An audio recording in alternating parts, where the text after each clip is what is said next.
Have you wondered how your sick leave is used to calculate your retirement benefit and what happens to your annual leave when you retire? Well, today we're going to answer those questions. Hi, I'm Tammy Flanagan, and today's FERS Federal Fact Check is a question from Sheryl. Sheryl wrote in to say she's a federal employee with 30 years in and 5 years out from retirement. Can you explain how sick and annual leave are handled at retirement? I understand that unused sick leave balances can increase your annuity, but I don't understand the formula. Thanks, from Sheryl. Okay, Sheryl, we're going to answer that question for you and for everyone else who is listening. And I've prepared a little quick slideshow to help walk us through how this actually works. So here's your question, and let's start working on the answers, starting with the question about annual leave, because that's the easier of the two to answer.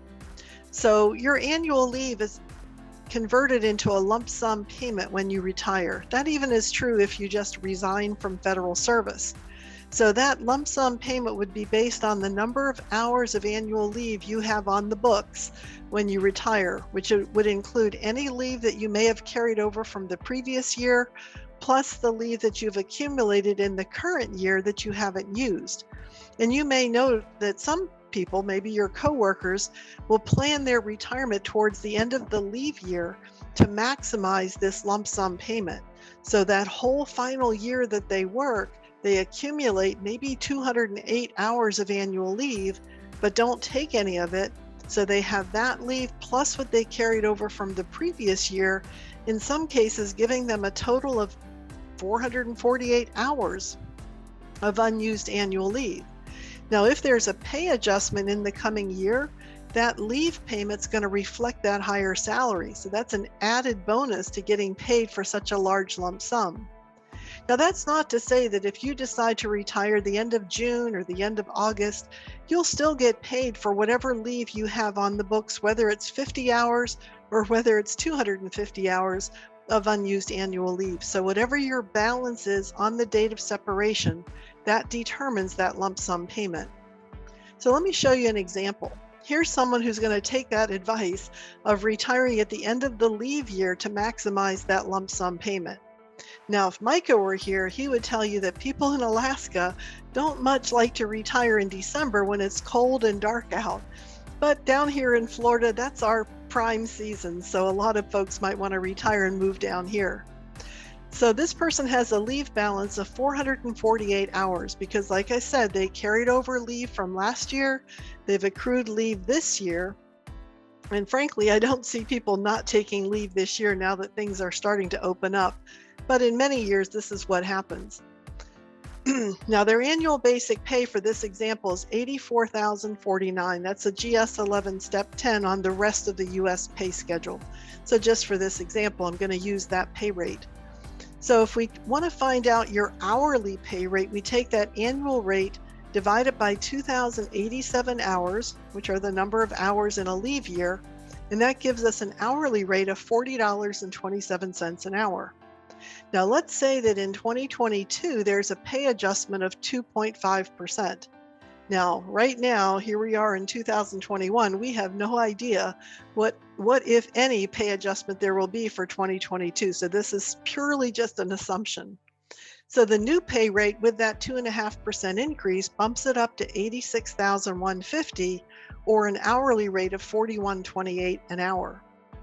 So if we take that $41.28 an hour, the new rate, and multiply it by the 448 hours of unused annual leave, we've got a gross lump sum payment of $18,493.44. So it's almost like they've designed their own buyout payment.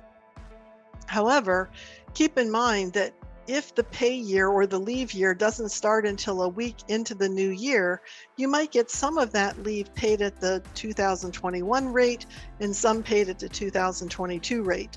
But this year, for most federal employees, the leave year ends with the calendar year. That doesn't happen every year, but this year, December 31st is a Friday.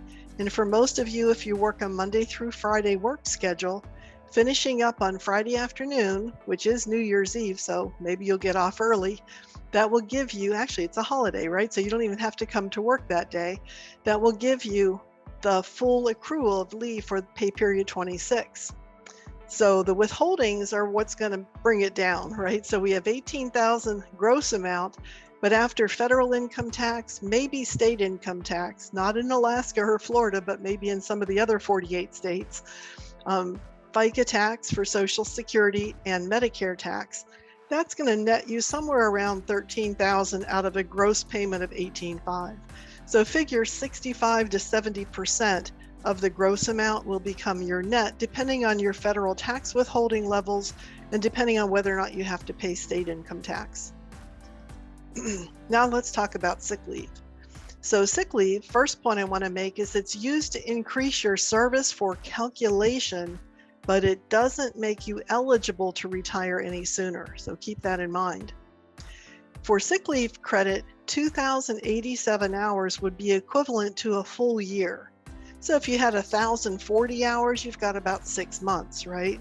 So any amount of sick leave that you have left over when you retire, that's going to be converted to months and days, or in some cases, years, months, and days of additional service credit when calculating your benefit. So sick leave added to your actual federal service will be the years and months that are used to compute your benefit. There's a fact sheet that you can find at OPM's website, and I've got a link to it here for you as well. And this fact sheet number 8 provides a nice handy chart that I'm going to show you what it looks like that will help you calculate and convert your sick leave credit. So here's our example. So let's say this employee has a balance of sick leave of 1,300 hours on the day of retirement, right? Not what they have today, but projected out to their date of retirement. So we're going to use the chart that I'm going to show you in just a minute to convert that 1,300 hours to months and days of service. Now, if your sick leave number of hours falls in between two numbers on the chart, you're going to take the higher of the two numbers. So for instance, here's our chart. So we're looking for 1,300 hours. It falls in between 1,299 and 1,304 on this chart. So when you're in between two numbers, you take the higher of the two. And if we look up to the top and over to the left, we see that that falls under 7 months and 15 days of credit. So let me go back to our example. So now you see where the 7 months and 15 days has come from. So now we're going to add that 7 months and 15 days of sick leave credit onto the service that this employee had based on their beginning date of federal service and their ending date. So at the time of retirement, this person ended up with 30 years, 6 months, and 18 days of service. So now we're going to add to that 7 months and 15 days of sick leave credit based on that 1,300 hours. So just like in second grade, when you started with the ones and then the tens and then the hundreds column, for this example, we're going to start with the days and work our way over to the years. So when we add 18 days of service and 15 days of sick leave, we have 33 days, right? That's just simple math. But remember that every month for retirement purposes has 30 days. So if we end up with 33 days, that's really the same as 1 month and 3 days. So we're going to carry the month just like we did in second grade, and we're going to add that to the 6 months of service and the 7 months of sick leave credit. So now we've got 13 months plus the month we're adding, which is 14 months. And you all know that 14 months is the same as 1 year, which is 12 months, and 2 months left over. So that's where the 2 comes from. So now we carry the year that we got and add it to the 30 years. And so we have a retirement that's going to be computed on 31 years and 2 months of service. So that's how your sick leave gets added to your federal service for retirement calculation. And like I said, this chart that I'm showing you, this can be found at opm.gov, and we've provided a link for you as well so you can find it pretty quickly. Don't be alarmed because the chart is labeled for civil service retirement system, but now that FERS employees, in fact, since 2009, FERS employees receive full credit for their unused sick leave, the same as CSRS employees had before. So this chart can be used both for CSRS as well as for FERS. So the key takeaway points I want to leave you with is number 1, when you're near retirement, you might want to consider saving your annual leave for that big lump sum payment. That annual leave lump sum, as you can see on number 3 on this chart, provides a cushion of cash to carry you through that transition because things fall into place in their own good time.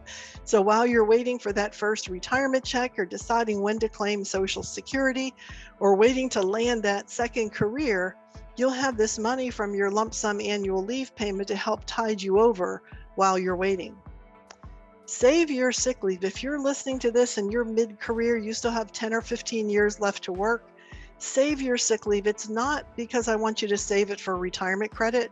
It's because I want you to save it in case you get sick before you plan to retire. That's really the sole purpose of your sick leave, is your short-term disability protection. So as much as you can treat that sick leave as valuable benefits, the better. But if you're fortunate to not have needed it or not have needed all of it by the time you retire, you can convert that balance into service credit and at least it doesn't go to waste. Sick leave only increases your FERS benefit somewhere between $4 and $15 a month for every month that you add on. So it's not a huge benefit to your retirement, but it's better than nothing, right?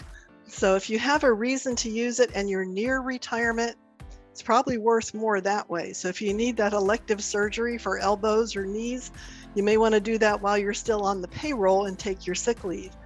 But if you're mid-career or early career, don't waste your sick leave because, like I said, it can be very valuable if you get sick or injured and you want to make sure you have some income to carry you over so you can recover. So with that having been said, that is our FERS Federal Fact Check for today. I'm glad you joined me. Until next time, Tammy Flanagan. Bye-bye.